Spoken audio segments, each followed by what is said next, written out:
we had been married for 13 years when we went on our marriage encounter weekend. And as Charlie said, we were disillusioned. We were only business partners at the time. By business partners, I mean that our exchanges were merely transactional.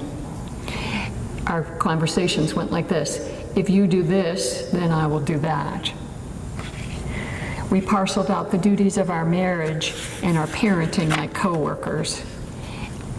On that marriage encounter weekend, I began to have the realization that the sacrament of matrimony was not something that we received on our wedding day. Instead, the sacrament of matrimony is our living together in a loving relationship. That is the sacrament, the sign of God's love for us, His people. Our loving and being faithful to each other mirror God's loving covenant with us, His people, to also be loving and faithful. And just as our concept of marriage changed, so did our concept of who a priest is and what he is to us. We realized, and I came to the awareness, that priests are guys. You know, I mean, they're human beings. They have charisms, they have gifts. We've been lucky over our 33 years, to get to know every priest that's been here for 33 years, and that across the street has certain gifts, and we could go through each one and the gifts they've had. We also know that they're not human. They make mistakes sometimes too, but they became real to us and they became friends to us.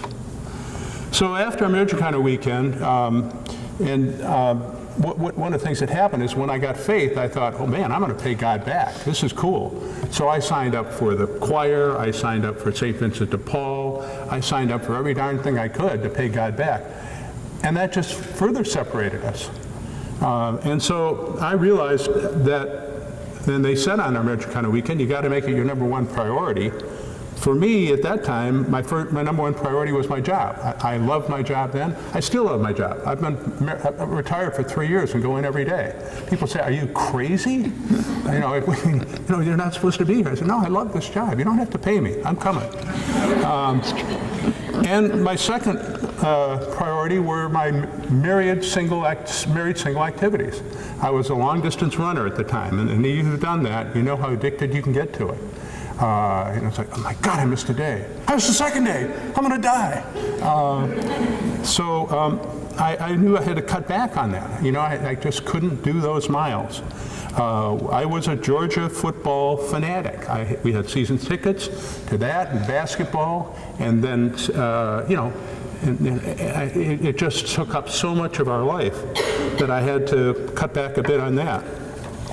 I would say third was being a dad, and then squeaking in at a distant fourth was Marty. Our marriage was far from number one priority. And so I had to make some changes. And none of those things I was doing were bad, but you add them all together, we just didn't have any quality time. We had no time for each other. And I still have that challenge. As I said, I still love that job, and it preoccupies me. The changes that I had to make our marriage number one in priority were these. First of all, I am a peace at any price kind of person. When I have a problem with Charlie, I have had to learn how to confront him in an assertive and loving manner, rather than burying my anger. We had our first real confrontation after 13 years of marriage. It was really our first real fight. Because I would just yell and rant, and Marty would just not say anything, and that wasn't really a fight. We weren't both in the ring. This is when Marty got in the ring. I decided to jump in. And actually, it was at the ocean, so I jumped in, and we were working on a talk together, and Charlie had some points of view. It was before word processing. So I took the entire talk and ripped it up and threw it in the ocean. And that was that dramatic moment. I was just stupidly critical of her, and she just took it. I still remember all the pieces floating out. I realized then that for me to be a full partner in our marriage, I needed to be front and center and assertive in communication. And so I have learned how to lovingly and assertively confront Charlie, and this is working out for us. The way we do that is we ask each other, would you like feedback? Which is code for, you ain't gonna like this. No, are you open for feedback, hun? And then Charlie knows that what is going to come next will not be his positive quality. It's not, you're such a wonderful, loving guy. So, She gave me some feedback last night. I did. Yeah. I did. Which we need to do. But the thing about asking for feedback is that it gives Charlie the chance to say yes or no, and also he's prepared. It doesn't come out after him unprepared. So that's a little trick. We would recommend that. Okay, the second thing that I had to do was I had to realize that the call of our sacrament is to be physically passionate with one another. And the same way I'm a peace at any price kind of person, I'm also uncomfortable with physical displays of affection. Not so much in the house. Marty was pretty good. In the public arena. She hated it. I was a high school teacher, and Charlie would want to, hug and et cetera on the streets of the town where I was teaching, and I was uncomfortable. The kids are going to find that so awful. Anyway, I've had to learn over the many years of our marriage that those physical touches are really important to Charlie.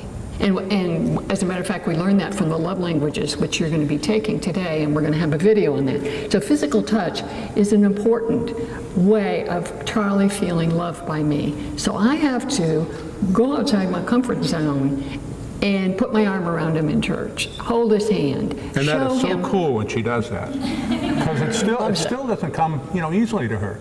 She's just not that person, and so when I feel that arm around me, I go, whoa, this is cool. Okay. So that was learning lesson number 2 for me. Another way that I live our sacrament now is, as Father said, by sharing my prayer life with Charlie. I'm an introvert, and so I have a lot of stuff going on inside of me, but if I keep all that locked up, that's not letting Charlie know who I am and what I'm thinking and what I'm praying for. So I've had to work on that, and I still work on that. It's still not easy for me to do. And finally, I really thought this when we went on the Marriage Encounter Weekend. I thought that the best way to love God was to love our children. And so I put our children before Charlie on that list that he gave you. My kids were number 1. They were there. They were the top. On the weekend, I really realized that the best way to love my children was to love their father. Because from that love of me to their father flowed the love to the children. The children were the receivers of our love, not just my love. So that was a huge awakening for me. It's like the Pope says, that each married couple is the foundation, and the kids are the little stones kind of running around that have come from the foundation. And today, what is my challenge today to make our marriage number 1? It's my lists. I get up in the morning. There's your new Myers-Briggs. She's a super J on Myers-Briggs. I make my list. She's got 4 lists at any point in time. Well, she puts stuff on there that's been done just so she can put it on and cross it out. Don't tell her. Don't tell her. That's bad. That's bad. That's very bad. I'm always busy. I have the list. It's always rattling through my head. Da, da, da, da, da, da, da. I have to put those lists aside and remember Charlie is number 1. He goes ahead of all the other to-dos. So that's my challenge. I'm still working on it 49 years later. So if there's one takeaway, and we actually have a few more things we want to share with you, but you can't help but being a sacrament or not being a sacrament. People are watching you, they're hearing you, they're listening to you. How you solve your arguments can be sacramental or not. As Father talked about that couple that was so critical. You can't avoid it. You are a living sign. We get that every Sunday when we go to church because we're surrounded by couples, and some of them are signs and some of them aren't as much the sign as they'd like. It's great they're there, it's great they're there as a family, but there's a couple and they're beautiful people, but they're what we call bookend couples. What do you think a bookend couple is? How do they sit in church? Who's in between them? Who's always between the mother and father? The children, right? They never sit together. They're the bookend couples. It's great they're there, but it tells you a lot about what their number one priority is. How do they look at each other? How do they talk to each other? A couple came in about 3-4 weeks ago. Never seen them before or since. Sat down, 3 kids, front row. You know a lot when people sit in the front row, that's telling you something. Either they're crazy or they got their kids pretty well figured out and they've got a sacramental marriage. They were wonderful. You know, the little guy was taking care of his younger sister, and the couple was sitting together, and the way they were looking at each other, and it's like, man, there is a God. I mean, that's the thing. When couples have it together, we know there's a God. Okay, God does not want to put our little domestic church, because now we actually, Charlie and I... Did we want them to and do their challenges? Oh, stop. Hold that thought. Okay, now we've got a job for you to do. We're going to give you a question, and it's a thought question, and then it's a discussion question. What we would like you to do is answer this question.